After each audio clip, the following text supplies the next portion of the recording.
Called to be saints. Romans, chapter 1, verse 7. We are very apt to regard the apostolic saints as if they were saints in a more special manner than the other children of God. All are saints, whom God has called by His grace and sanctified by His Spirit. But we are apt to look upon the apostles in the New Testament as extraordinary beings, scarcely subject to the same weaknesses and temptations as ourselves.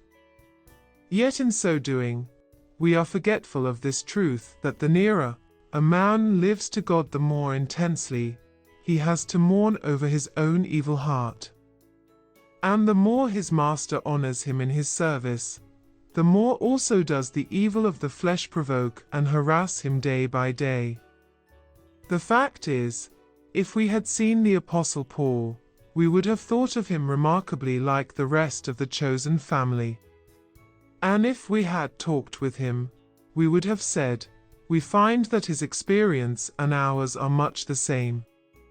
He is more faithful, more holy, and more deeply taught than we are, but he has the same trials to endure. No, in some respects, he is more sorely tried than ourselves."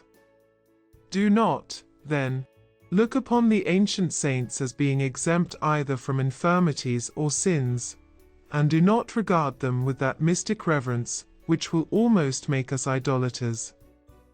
Their holiness is attainable even by us. We are called to be saints by that same voice which constrained them to their high vocation.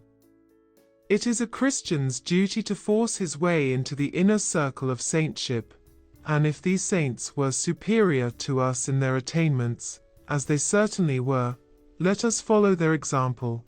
Let us emulate their devotion and godliness. We have the same light that they had, the same grace is accessible to us, and why should we rest satisfied until we have equaled them in heavenly character? They lived with Jesus, they lived for Jesus, therefore they grew like Jesus.